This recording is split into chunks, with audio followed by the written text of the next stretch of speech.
శ్రీకృష్ణుడు కృష్ణ పరమాత్ముడు గొప్ప ఆధ్యాత్మిక తత్వవేత్త. ఎంతటి సంక్లిష్ట సమస్యకైనా పరిష్కారం చూపించగలిగిన, నిరాశ నిస్పృహలతో కొట్టుమిట్టాడుతున్న వాళ్లకు సంపూర్ణమైన నమ్మకాన్ని, విశ్వాసాన్ని కలిగించి కార్యోన్ముఖులను చేసి కథన రంగంలో యుద్ధ తంత్రాన్ని ముందుకు నడిపించగలిగి దుష్ట శిక్షణ శిష్ట రక్షణ అనే గొప్ప సందేశాన్ని ఈ కలియుగానికి అందించింది శ్రీకృష్ణ భగవానుడు. వారి జన్మాష్టమి సందర్భంగా అందశ్రీ గారు, శ్రీనివాసరాజు గారు ఈ హసిత బాష్పాలు పుస్తకావిష్కరణ దీనికి మీరు రావాలి అని నన్ను ఆహ్వానించినప్పుడు నాకు కొంచెం ఉన్నట్టు మాట్లాడడం అలవాటు. శ్రీరామ్ గారు అని మేమంటున్నాం, శ్రీరామ్ సార్ అని మీరు అందరూ అభిమానంతో పిలుచుకుంటారు. వారి పట్ల, వారి గొప్పతనం గురించి నాకు పెద్దగా తెలీదు. ఒక శుభకార్యంలో కలిసినప్పుడు శ్రీనివాసరాజు గారు నాకు పరిచయం చేసినట్టు నేను జస్ట్ క్యాజువల్గా చేయగలిపి ముందుకు వెళ్ళినా అని వారు నాకు గుర్తు చేసిండ్రు. సాధారణ దుస్తులో గొప్ప వ్యక్తులు ఉంటారని నేను ఎప్పుడు పెద్దగా భావించలేదు. గొప్ప వ్యక్తులు ఆడంబరమైన వస్త్రాలను ధరించి సామాన్య ప్రజల కంటే మేము అతీతులమన్న విధంగా చూసే అలవాటు పడ్డ మనము నిరాడంబరంగా మనతో కలిసి ఉండే వాళ్ళను గుర్తించే గొప్పతనం నా దగ్గర లేదు. వారు చెప్పినప్పుడు కూడా నేను అంతగా ఆలోచన చేయలే. కానీ 2 రోజుల క్రితం నేను వ్యక్తిగతంగా అభిమానించి గౌరవించి 4 కోట్ల తెలంగాణ ప్రజలు ఒక స్ఫూర్తిని పొంది లక్షలాది మంది విద్యార్థులు కాకతీయ ఉస్మానియా యూనివర్సిటీలో తెలంగాణ ఉద్యమంలో ఉప్పెనగా మారి జయ జయ హే తెలంగాణ పాడుకుంటూ తెలంగాణ రాష్ట్రాన్ని సాధించడానికి కార్యరూపాన్ని ఇచ్చిన అందశ్రీ గారు వచ్చి, శ్రీరామ్ సార్ గొప్ప వ్యక్తి, మీరు ఆ పుస్తకావిష్కరణకు రావాలని చెప్పినప్పుడు నేను నిర్ణయించుకున్నా. అందశ్రీ గారే గొప్ప వ్యక్తి అని చెప్పినప్పుడు ఖచ్చితంగా వారిని కలవాలి, ఆ పుస్తకావిష్కరణలో పాల్గొనాలి. తప్పకుండా రావాలనే కార్యక్రమాన్ని పెట్టుకొని పక్క రాష్ట్రానికి వెళ్ళినా సరైన సమయానికి రావాల్సిందే అని చెప్పి ఈరోజు ఈ కార్యక్రమానికి రావడం జరిగింది. వచ్చే ముందు ఏమీ తెలియకుండా వస్తే కూడా బాగుండదు, ఏమైనా తెలుసుకుందాం అని ప్రయత్నం చేస్తే శ్రీరామ్ సార్ పాలమూరు జిల్లావాడు, మల్దకల్ గ్రామం, గద్వాల ప్రాంతం అంటే నడిగడ్డ ప్రాంతం నుంచి ఒక గొప్ప వ్యక్తి రావడాన్ని నాకు తెలియని సంతోషాన్ని ఇచ్చింది. ఆనాడు సురవరం ప్రతాప్ రెడ్డి గారు కావచ్చు, లేదా ఆ ప్రాంతంలో నుంచి వచ్చిన కవులు, కళాకారులు పోరాటానికి స్ఫూర్తి ఇచ్చిన వాళ్ళే కాదు, మొట్టమొదటి హైదరాబాద్ రాష్ట్రానికి ముఖ్యమంత్రిగా బాధ్యత వహించిన బూరుగుల రామకృష్ణారావు గారు కూడా ఆ జిల్లా వాసి. మేము ఎప్పుడు గొప్పగా చెప్పుకుంటూ ఉంటాం. మా పాలమూరు జిల్లాలో ఉత్తమ పార్లమెంటేరియన్ జయపాల్ రెడ్డి గారు ఉన్నారు. తెలంగాణ ఆనాడు హైదరాబాద్ విముక్తిలో కవిగా సురవరం ప్రతాప్ రెడ్డి గారు, కొత్తగా ఏర్పడ్డ రాష్ట్రానికి మొదటి ముఖ్యమంత్రిగా ఒక పాలమూరు బిడ్డ ఉన్నాడు. అలాంటి ప్రాంతం నుంచి, నల్లమల అటవీ ప్రాంతం నుంచి వచ్చిన నేను ఎప్పుడూ గర్వంగా గొప్పగా అనుకుంటూ ఉంటాను. ఈరోజు మీరందరూ అభిమానించి మీరు శ్రీరామ్ సార్ అని పిలుచుకునే బిడ్డ కూడా పాలమూరు బిడ్డ వారి పుస్తకావిష్కరణకు రావడం అనేది యాదృచ్ఛికం, కానీ ఇది దైవ సందేశమే. ఎందుకంటే ఏ కోణంలో చూసినా ఈ పుస్తకావిష్కరణ నేను రావడానికి అవకాశాలు చాలా తక్కువ ఉన్నాయి. ఎందుకంటే నేను పుస్తకావిష్కరణలు కానీ లేకపోతే ఇలాంటి కార్యక్రమాలు కొంచెం తక్కువనే, నేను రాజకీయ కార్యక్రమాలకే ఎక్కువ ప్రాధాన్యత ఇస్తాను. అక్కడైతే మాకు స్వేచ్ఛ ఉంటుంది మాట్లాడడానికి. మేము మాట్లాడిందే అక్కడ ఫైనల్, ఇక్కడ అలా కుదరదు. ఆచి తూచి తూకం వేసి ప్రతి పదాన్ని కొద్దిగా పేర్చి మాట్లాడాల్సిన పరిస్థితి ఉంటుంది. మళ్ళీ దీనికోసం చదువుకోవాల్సిన బాధ్యత ఉంటుంది. అందుకే నేను ఎక్కువ అలాంటి కార్యక్రమాలకు వెళ్ళను. కానీ అందశ్రీ గారు వారు ఖచ్చితంగా నాయన నువ్వు రావాలి, నేను ఆత్మహత్య చేసుకోవాలని భావించినప్పుడు వారి నీడ నన్ను తాకింది. నా జీవితంలో గొప్ప మార్పు ఈరోజు అందశ్రీని కాగలిగినని వారు చెప్పినప్పుడు తప్పకుండా వెళ్ళాలి, వెళ్ళి కలవాలి అని ఇక్కడికి వచ్చిన. నేను రావడం మీ అందరినీ చూసిన తర్వాత నా నమ్మకం రెండింతలైంది. నిజంగా వారు గొప్ప వ్యక్తి. నేను స్వయంగా తెలుసుకునే అవకాశం వచ్చినా రాకపోయినా మీ అందరినీ చూసిన తర్వాత అందశ్రీ నుంచి మొదలు పెడితే నూరి దత్తాత్రేయులు వరకు వారిని వ్యక్తిగతంగా అభిమానిస్తున్నారు అని అంటే ఖచ్చితంగా వారు ఆదర్శంగా తీసుకోవాల్సిన గొప్ప వ్యక్తి అని నేను ఈరోజు భావిస్తున్నాను.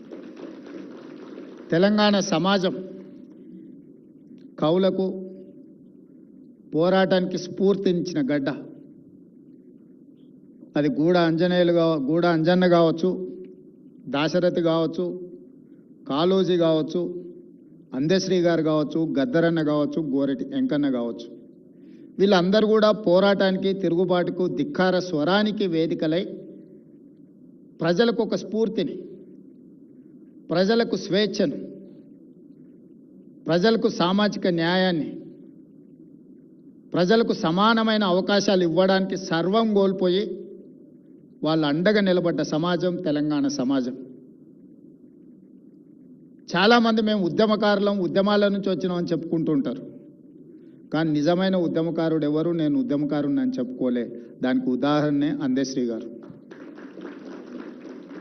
చెగువేరా నుంచి మొదలు పెడితే అందశ్రీ వరకు ఉద్యమంలో ప్రజలకు స్ఫూర్తినిచ్చి లక్షలాది మందిని ఉద్యమ బాటను నడిపించి విజయ పథం వైపు నడిపించిన వాళ్ళు సర్వం కోల్పోయారు. ఆస్తులు కోల్పోయారు, అంతస్తులు కోల్పోయినరు, వాళ్ళ కుటుంబాలు నిర్లక్ష్యానికి లోనైనాయి. కానీ కొద్దిమంది వ్యక్తులు ఉద్యమకారులమని చెప్పుకునే వాళ్ళకు టీవీలు వచ్చినాయి, పేపర్లు వచ్చినాయి, ఫామ్ హౌజులు వచ్చినాయి, వేల కోట్ల పెట్టుబడులు వచ్చినాయి. అయినా మేము ఉద్యమకారులమని చెప్పుకుంటూ ఉంటారు. ఈ రెండిటికున్న అంతరం ఏందో అందశ్రీ గారే చెప్పాలి. నాకైతే అర్థం కాలే ఇప్పటివరకు. మేము ఉద్యమాన్ని కూడా ఆసరగా చేసుకున్న రాజకీయ నాయకులమే అని నేను అనుకుంటా తప్పితే ఉద్యమకారులనే గొప్ప పదాన్ని మాకు మేము ఆపాదించుకుంటే అది సరైనది కాదేమో అని నేను అనుకుంటా. రాజకీయ ఉద్యమం నేపథ్యంలో రాజకీయ ప్రయోజనాన్ని అంచనా వేసుకొని గాలి ఏ వైపు వీస్తుందో అంచనా వేసుకొని గాలికి అనుకూలంగా ప్రణాళికలు సిద్ధం చేసుకొని పేగుబంధం తెంచుకొని దేశానికే నాయకత్వం కావాలి, నాయకుడు కావాలని దురాశతోని బయలుదేరి ఉన్నది పోయింది, ఉంచుకుంది పోయింది అనే పరిస్థితులు ఈరోజు రాష్ట్రంలో రావడం జరిగింది. కానీ ఓ అందశ్రీ, ఓ గద్దర్ వాళ్ళు ఏం ఆశించలే, ప్రజల స్వేచ్ఛను ఆశించారు.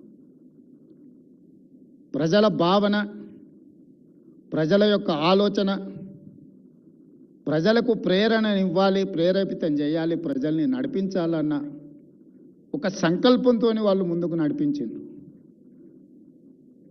అందుకే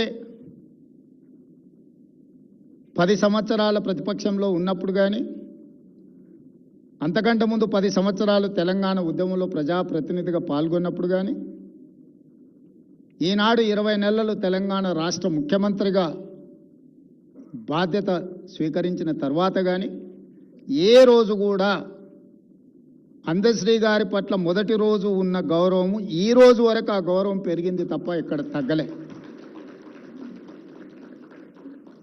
ఈరోజు చాలామంది నీకు అధికారం వచ్చింది కదా, నిన్ను ఇబ్బంది పెట్టిన వాళ్ళని ఏదైనా చేయడానికి నీకు అవకాశం ఉంది కదా అంటే నేను చెప్పిన, నేను ఎవరిని శత్రువులుగా చూడను. నేను శత్రువుగా చూడాలంటే కూడా వాళ్ళకి ఆ గొప్పతనం ఉండాలి, ఆ స్థాయి కూడా ఉండాలి. నేను ఒక సామాన్యమైన గ్రామీణ ప్రాంతం నుంచి, వ్యవసాయ కుటుంబం నుంచి సరిగ్గా 17 సంవత్సరాలు 2006లో జిల్లా పరిషత్ మెంబర్గా ఇండిపెండెంట్గా గెలిచిన, 2007లో ఎమ్మెల్సీగా ఇండిపెండెంట్గా గెలిచిన, 2009లో మొదటిసారి ఎమ్మెల్యేగా గెలిచిన, 2014 రెండోసారి ఎమ్మెల్యేగా గెలిచిన, 2019లో పార్లమెంట్ సభ్యుడు, దేశంలోనే పెద్ద పార్లమెంట్ నియోజకవర్గమైన మల్కాజ్గిరి పార్లమెంట్ సభ్యుడిగా గెలిచిన, 2023లో తెలంగాణ రాష్ట్రానికి ముఖ్యమంత్రిగా కాగలిగింది. గ్రామీణ ప్రాంతం నుంచి, వ్యవసాయ కుటుంబం నుంచి, మధ్యతరగతి ఉమ్మడి కుటుంబంలో పెరిగిన నేను ఇంత గొప్ప అవకాశాన్ని 4 కోట్ల తెలంగాణ ప్రజలు ఇస్తే, ఈ అవకాశాన్ని 4 కోట్ల తెలంగాణ ప్రజల యొక్క సంక్షేమం కోసము, అభివృద్ధి కోసము, ఈ ప్రాంత అభ్యున్నతి కోసం ఉపయోగించకుండా నాకెవరో నచ్చలేదనో, నాకెవరి మీద కోపం వచ్చిందనో నేను ఈ అధికారాన్ని ఒకవేళ వినియోగిస్తే నాకంటే మూర్ఖుడు ఇంకొకడు ఉండడు అని నేను భావిస్తున్నాను. అందుకే ఈ 20 నెలల్లో వాళ్ళు చేసుకున్న పాపాలకు వాళ్ళు పోతారని నేను కర్మ సిద్ధాంతాన్ని ఎక్కువ నమ్ముతా. మనం చేసుకున్నది మన ఎంబడి వస్తుంది, ఎవరెంత చేస్తే వాళ్ళకి అంత వస్తుంది, వాళ్ళు అనుభవిస్తారని నేను ఎక్కువ నమ్ముతా. నేను అప్పుడప్పుడు ప్రతి వారానికి ఒక్కసారి అయినా 1 గంట 2 గంటలో ఈ వారంలో ఏమేం చేసినా, ఏమైనా మంచి పనులు చేసినా, ఏదైనా కోపం వచ్చి రాజుగారు లాంటి వాళ్ళ మీద ఏమైనా కోపగించుకున్నానంటే దాన్ని బ్యాలెన్స్ చేయడానికి మళ్ళీ ఏదో ఒక ప్రయత్నం చేస్తా. అప్పుడప్పుడు వస్తుంటుంది, అనుకున్న పని అనుకున్న సమయానికి జరగకపోతే ఓసారి విసుగు వస్తుంది, ఓసారి అసహనం వస్తుంది, ఇంకోసారి కోపం కూడా వస్తుంది. ఆ కోపం వచ్చినప్పుడు ఎదురుగా ఎవరైనా ఉంటే వాళ్ళ దురదృష్టం, నా తప్పు కాదు అది. అందుకే నేను కోపం వచ్చినప్పుడు తక్కువ మాట్లాడతా, తక్కువ మందిని కలుస్తా. ఎందుకంటే నాకు కోపం వస్తే ఒక్కోసారి అది అట్లుంటుంది. అందుకే నేను కోపాన్ని ప్రదర్శించాలన్న ఆలోచనతో తెలంగాణ రాష్ట్రానికి ముఖ్యమంత్రిని కాలేదు. తెలంగాణ ప్రజలు పెద్ద బాధ్యత నా భుజాల మీద పెట్టినరు. ఏ హోదా నిర్వహించకుండానే, ఏ మంత్రి పదవి చేపట్టకుండానే ప్రతి స్థాయిలో స్థానిక సంస్థల నుంచి చాలామంది ప్రజాప్రతినిధులు 8 సార్లు 10 సార్లు 12 సార్లు అయిన వాళ్ళు కూడా ఉన్నారు. కానీ వాళ్ళు ఒకే చట్టసభలకు ప్రాతినిధ్యం వహించిన వాళ్ళు ఉంటారు. 10 సార్లు ఎమ్మెల్యేగా అయినట్టు 50 సంవత్సరాలు వాళ్ళు ఒక అసెంబ్లీలోనే ఉంటారు. కానీ నేను జిల్లా పరిషత్తులో, శాసనమండలిలో, శాసనసభలో, పార్లమెంట్లో, అన్ని చట్టసభలలో, వివిధ హోదాలలో తక్కువ సమయంలో 17 సంవత్సరాలలోనే ఇన్ని చట్టసభలలో పనిచేయడానికి నాకు ఒక అవకాశం వచ్చింది అని అంటే తప్పకుండా దీనికి ఏదో ఒక పర్పస్ ఉంది. దేవుడు నాకు ఒక అవకాశం ఇన్ని రకాలుగా ఇస్తున్నాడు అని అంటే ఈ సమాజానికి నా వైపు నుంచి చేయవలసింది ఎంతో ఉంది అని ఆ బాధ్యతతోనే ఈరోజు ముఖ్యమంత్రి పదవి నిర్వహిస్తున్న తప్పితే నన్ను ఇబ్బంది పెట్టినరానో, లేకపోతే నాకు నష్టం కలిగించినరానో, నాకు కష్టం కలిగించినరానో నేను ప్రదర్శించదలుచుకోలేదు. నాకు గెలిపేజాలు వాళ్ళ దుఃఖానికి, ఇంకంతకంటే బాధ ఆవేదన నేనేమి ఇవ్వగలుగుతా వాళ్ళకి. నేను ఆ కుర్చీలో కూర్చోవడం, సంతకం పెడుతుంటే వాళ్ళ గుండెల మీద గీత గీసినట్టే ఉంటుంది కదా. ఆ మధ్య భారత్ సమ్మిట్ నిర్వహించినాం. ఆ తర్వాత ప్రపంచ సుందరీమణుల పోటీలు కూడా హైదరాబాద్ నగరంలో నిర్వహించినాం. అప్పుడు కొంతమంది విమర్శించారు. వాళ్ళు పర్యటనకు వచ్చినప్పుడు కమాండ్ కంట్రోల్ రూమ్ కానీ, సెక్రటేరియట్ కానీ, ఇతర కట్టడాలన్నీ మేం కట్టినవే చూపించినావు కదా, నువ్వేం చేసినావు అని. పాపం వాళ్ళకి తెలియదు ఏంటంటే 109 దేశాల నుంచి ప్రపంచ సుందరీమణులు, ఆ దేశ ప్రతినిధులు వస్తే 109 దేశాల సుందరీమణులతో పాటు ఆ దేశ ప్రజల్ని జయ జయ హే తెలంగాణ గీతం నేను పాడించిన. ఇంతకంటే గొప్ప అవకాశం. ఇన్ని దేశాల ప్రతినిధులను తెలంగాణ కళాకారులు రూపుదిద్దిన తెలంగాణ తల్లి ముందు వాళ్ళందరినీ మొకరిల్లింపజేసిన నేను. ఇది గొప్ప తెలంగాణ సంస్కృతికి తార్కణం. బిల్డింగులు కట్టడం, మా అందశ్రీ అన్న మేస్త్రిగా కూడా బిల్డింగులు కట్టగలడు. కానీ ఒక మేస్త్రి రాసిన జయ జయ హే తెలంగాణ గీతాన్ని 109 దేశాల ప్రతినిధులను నేను పాడించగలిగిన వాళ్ళకి ఆ భావనను నేను కల్పించగలిగిన, ఆ స్ఫూర్తిని నేను ఇవ్వగలిగిన మా తల్లి తెలంగాణ తల్లి. తెలంగాణ తల్లి అంటే ఇట్లుంటుందని ప్రతిరూపాన్ని ఇచ్చి 109 దేశాలకు సంబంధించిన ప్రతినిధులు ఆ తెలంగాణ తల్లి ముందు మొకరిల్లింపజేయగలిగిన 20 నెలల్లో అంటే ఇది నేను సాధించిన విజయం కాదా అని చెప్పి విమర్శకులను అడుగుతున్నాను. కట్టడాలు ఎవరైనా కట్టొచ్చు. డాక్టర్ బాబాసాహెబ్ అంబేద్కర్ చెప్పిండ్రు, అద్దాల మేడలు రంగుల గోడలు అభివృద్ధి కాదు, సంక్షేమము అభివృద్ధి చివరి పేదవాడికి చేరినప్పుడే అది విజయమని. ఈరోజు కొద్దిమంది అద్దాల మేడలు రంగుల గోడలు చూపించి ఇదే తెలంగాణ నమూనా, ఇదే తెలంగాణ అభివృద్ధి అని చెప్తుండ్రు. ఆ అభివృద్ధికి నేను మా అందశ్రీ అన్న వ్యతిరేకం. పేదవాడికి ఆత్మ గౌరవంతో తలెత్తుకొని ఈరోజు ప్రతి పేదవాడు గ్రామాలలో సొంత ఇంటి కళ ఆత్మ గౌరవం. 4.5 లక్షల కుటుంబాలకు ఇందిరమ్మ ఇండ్లు ఇచ్చి ఇల్లు కట్టుకొని సొంత ఇంటిలో పేదవాడు ఆత్మ గౌరవంతో, ఆడబిడ్డలు సొంత ఇంటిలో కుటుంబంతో గడపగలుగుతున్నారు అని అంటే అది ఆత్మగౌరవం. 3,10,00,000 మంది పేదవాళ్ళు సన్న బియ్యంతో అన్నం తింటున్నారు, వాళ్ళ పిల్లలకు సన్న బియ్యంతో వడ్డించుకుంటున్నారు అంటే ఆత్మగౌరవం. 10 సంవత్సరాలు రేషన్ కార్డు లేక గుర్తింపు రాక ఎక్కడికి వెళ్ళినా మీకు రేషన్ కార్డు ఉందా అని అంటే లేదు, ఇవ్వడం లేదు అని చెప్పుకోవడానికి నామోషిగా ఫీల్ అవుతున్న పేదలకు లక్షలాది రేషన్ కార్డులు ఇచ్చి ఈరోజు వాళ్ళని ఆత్మగౌరవంతో నిలబడే విధంగా ఈరోజు పరిపాలన అందిస్తున్నాం. ఈరోజు ఎవరైనా ఒకనాడు ముఖ్యమంత్రిని చూడాలంటే అదో గొప్ప సన్నివేశం. ఇవాళ ఎవరైనా ముఖ్యమంత్రిని చూడటం కాదు, ముఖ్యమంత్రిని కలవచ్చు, ముఖ్యమంత్రికి చెప్పుకోవచ్చు. రాచరికం నుంచి ప్రజాస్వామ్యం వరకు ధర్మగంట ఉండేది. రాచరికంలో కూడా రాజకీయమైన చెప్పుకోవాలి, బాధ ఉంటే సామాన్యులకు ధర్మగంట ఉండేది. ధర్మగంట కొడితే బయటికి రాజు వచ్చి ఏంది నీ సమస్య అని అడిగేవాడు. కానీ ప్రజాస్వామ్యంలో ప్రజలు గెలవడానికి అవకాశం ఇవ్వని ముఖ్యమంత్రుల నుంచి ప్రతిరోజు ప్రజలలో ఉండే అవకాశం నాకు ఇచ్చి ప్రజల సమస్యల్ని పరిష్కరించడానికి గొప్ప అవకాశం వచ్చింది అని అంటే శ్రీకృష్ణ భగవానుడు బోధించిన తత్వానికంటే ఇంకా ఏం గొప్ప విషయం ఉన్నది. అందుకే ఈరోజు ఇంత గొప్ప కార్యక్రమాన్ని మీ అందరి సమక్షంలో జరుపుకొని మీ అందరికీ నా సూచన, నా విజ్ఞప్తి ఒకటే. నేను మీకంటే గొప్పవాడిని ఏం కాదు, మీకంటే పెద్దవాడిని ఏం కాదు, మీలో ఒకటిని. నాకు ఈ అవకాశం వచ్చింది. ఈ అవకాశం ఎంతకాలం నా చేతిలో ఉంటే అంతకాలం పేదవాళ్ళ కోసం ఉపయోగిస్తా తప్పితే నా వ్యక్తిగత ప్రయోజనానికి నేను వాడను. అది 5 ఏళ్ళ 10 ఏళ్ళ నాకు తెలీదు. నేను జిల్లా పరిషత్ మెంబర్ అయినాడు ఎవరు ఎమ్మెల్సీ అవుతా అనుకోలే. ఎందుకంటే 2006లో శాసనమండలి లేదు, 2007లో అది కొత్తగా వచ్చింది. వచ్చిన వెంబడే నేను శాసనమండలి సభ్యుడిని అయినా. అలా ప్రయాణం మొదలై నేను మొదటిసారి శాసనసభ్యుడు అయినప్పుడు ఉమ్మడి రాష్ట్రం తెలంగాణ రాష్ట్రం వస్తుందా రాదా అని అంటే ఎవరు సమాధానం చెప్పలేనంత పరిస్థితులు ఉండే, రాజకీయ పరిస్థితులు. కానీ 5 సంవత్సరాలు తిరిగే లోపల తెలంగాణ రాష్ట్రం వచ్చింది. ఆ వచ్చిన రాష్ట్రానికి నాకు 2వ ముఖ్యమంత్రిగా అవకాశం ఈ ప్రజలు ఇచ్చింది.